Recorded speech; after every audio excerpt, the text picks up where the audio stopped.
Greetings comrades, Soviet Gaming here. Today we're testing out the new hero in the AFK Arena. There is a Lightbearer whose name is Walker, he's a Lone Ranger, and that seems that he's straight from the Wild Wild West. So right, here is that guy, he looks pretty cool. That's a Lightbearer. This is a strength based hero, I was expecting something like agility based. Then he's a warrior, kinda cool, right? Ranged warrior and continuous damage roll. All the skills of this character are based around the critical strikes, so if he can crit a lot, he will be really OP. Also, he finishes out the weak enemies. Let's take a look at his skill set. The ultimate ability, Saloon Blast. Walker uses his shotgun to fire a shell at the enemy directly opposite of himself, dealing 80% damage to the enemies, simultaneously firing 4 additional pellets that deal 20% damage to any nearby enemies that are struck. Pellets cannot inflict critical strike. When using an ultimate ability, Walker cancels reloading and will only use normal attacks, which are strengthened for the following 8 seconds. When a shotgun shell strikes an enemy target, it will deal an additional 70% AoE damage to nearby enemies. And the number of pellets are increased to 6 pellets. At level 3, additional damage dealt by pellets will be increased by 25% while the ultimate is active, and the chance for shotgun to do a critical strike will be additional increased by 30%. So that ability looks pretty cool. It's totally sophisticated and complicated. We'll need to test it out to see how it works. I can't tell anything about it right now. Let's take a look at the gunslinger ability. That's way easier. Walker pulls out his revolver and shoots 2 enemy targets. At level 3 it will be 3 targets with the lowest health, dealing 360% damage to them. If a target's health is below 10%, the crit rating of this ability increased by an additional 6%, which is pretty cool. Moreover, every time an enemy is killed by this ability, Walker will receive a shield that has a value equal to 40% of his own health, which lasts for 8 seconds. So this is a finishing ability. Basically, the enemies will take significant damage. 3 of the enemies who have the lowest health and low health guys who are like almost dying will have additional crit rating on them, so that will most likely finish the enemies and will make this guy more alive and well. Now, we got the Spittoon Smack. Spittoon, what a word. Walker smacks the enemy standing before him with his shotgun, knocking down and stunning them for 4 seconds, right? Dealing 180% damage to them.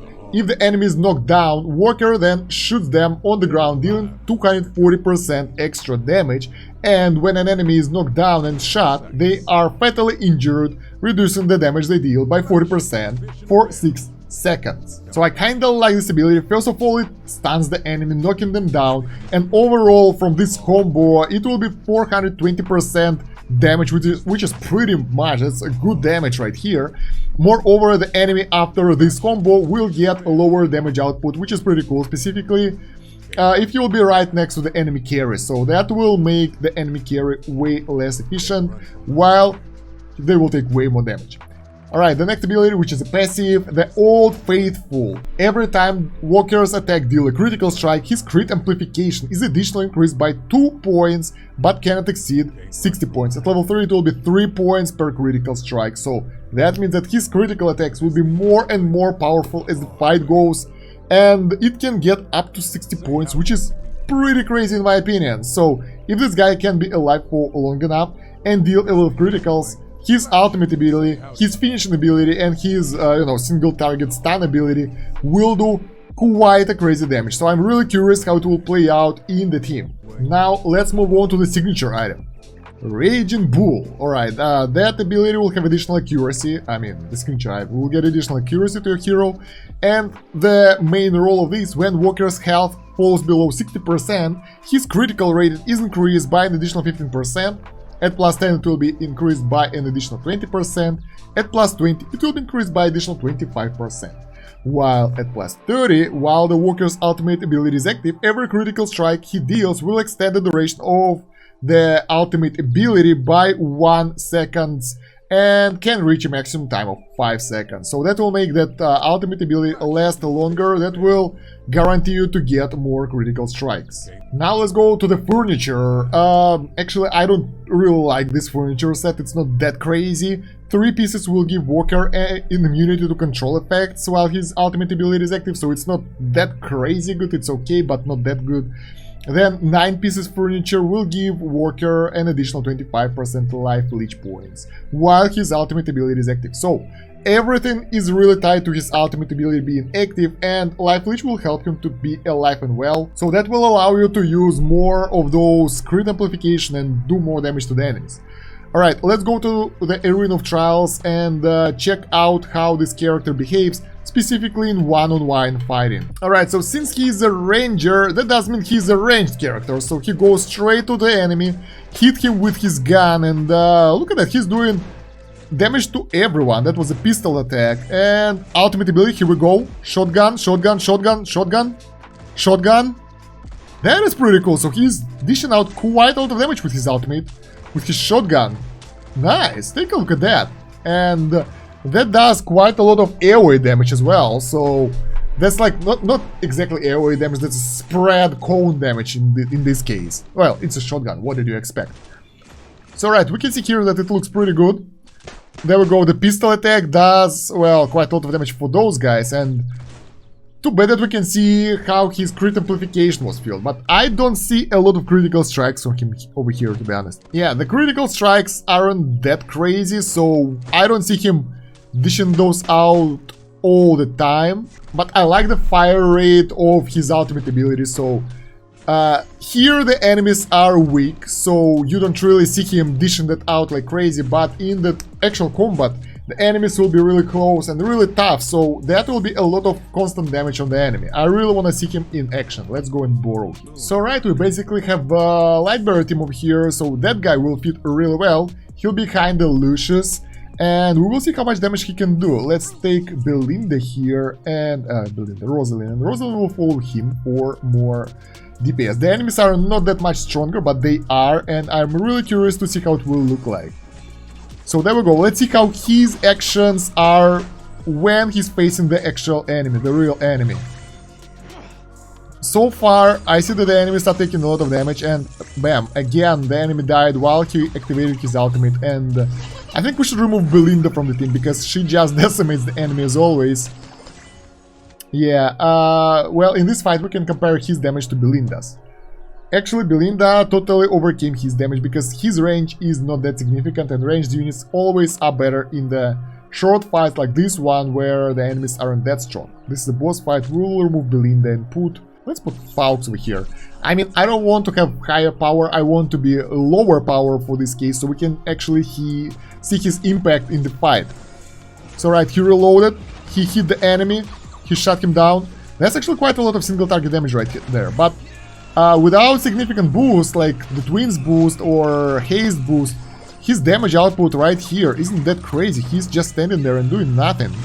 Most of our guys are killed. We got the buff for the Walker. There we go, the ultimate is going out. Let's see, can he take out? Oh, no, he can't. That was awesome. So right, this guy can be placed in the back row because he isn't that fast. So he's moving really slowly on the battlefield, and he needs to be really close to the enemy in order to use his abilities, so he is a close proximity target. Also, he takes quite a lot of damage from Thane over here, and he died before he managed to do anything, gosh. Alright, we can't put that guy in the back, so we'll place him in the front lines over here, and I really hope that he will be able to take out enemy Shamira before she will take him out. Alright, he have all the chances to take out the enemies, but honestly his attack ratio is really low. So he isn't dishing out crazy damage right here. There we go, the ultimate is going. And another round of ultimate. So he took out one enemy already, and I think he's buffed up right now. Look at that. He is on the rampage, taking out more enemies. His pellets doing quite good damage here. Shamira down there. I really want to take her out before she will take us out. He got ability to do additional ultimate. Shield from Lucius. Oh my god. He can't cast spells because he was cursed. But overall, I can say that his damage output, if he is in the right team composition, is really good. I can see him being useful at the teams where enemies stack up, so that will be Aziz, that will be Skriath, that will be whoever pulls the enemies together, basically. So in those teams, he might be really good. Actually, oh my god, I didn't expect it to be that bad. His damage output over here in this fight was almost the same as Rosalind's, even though Rosalind is way lower rated than him, and oh my god, why? So what can I say? In the normal combat it was kinda useless. Let's go and try him in the Arena of Trials. Maybe here with the same level team it will be better, but in the normal combat, in the normal campaign, he was pretty much a lackluster. I saw him doing really low damage, and using anyone instead of him would be way better because he isn't ranged and not really fast. Alright, over here I would like to use Skriath, as I said, that might help him a lot with his damage output. He'll be here, Skriath will be there, and we will place Rosalind and Rowan here for additional buff. We can't, oh my god, we can't say Rosalind to follow someone here, that sucks. Alright, let's give it a try. So this is not for, you know, going through the map, just to see how he will be in the actual combat with the same level, same powered heroes. Honestly, I can see shit over here because of this fog and bombs and everything. He's trying, I can see him trying, doing his ultimates and stuff. But honestly, I don't think that he's that powerful. I think that he won't do that much damage in this fight. Let's make it 2 times speed, because I don't really see what's happening anyway. And yeah, he's dead. Everyone is dead until Lin. Oh my god. Let's take a look at the stats. Yeah, his damage is just the same as support hero damage. What the hell? Even though he was shooting all the time, and I put Brutus on top so he wouldn't be like blocking his damage. Wow, that's horrible. I wonder how he will behave in the team that will win this fight. If it will be better and his damage output will be, you know, comparable with the rest of the enemies, the rest of my allies, my team. Because I have a feeling that it won't be the case. His damage will be just really low, and he doesn't do that much of a debuff. You know, he's good at finishing enemies who are weak, but to do that, you need to weaken the enemies first, and it's not really working. My god, the enemy team here is so strong. Kren, come on, come on. Okay, we killed most of the enemies. He's still alive though, I'm happy about that. So now, as a continuous damage dealer, and we have only Kren as a damage dealer in our team, he should be the first one, right? The top one, or the Kren will be. Oh yeah, well, he did pretty well over here. Almost the same as Kren and Telin, so they are pretty much even in my opinion. But I wouldn't say that he's really... I don't really like his mechanics right now, because he's really slow and he can't do that much. Let's go test him out in the different team with the different enemies. We can check the damage in this fight, whatever. So let's make it fast and see how it will go. The enemies will die probably, because usually they are.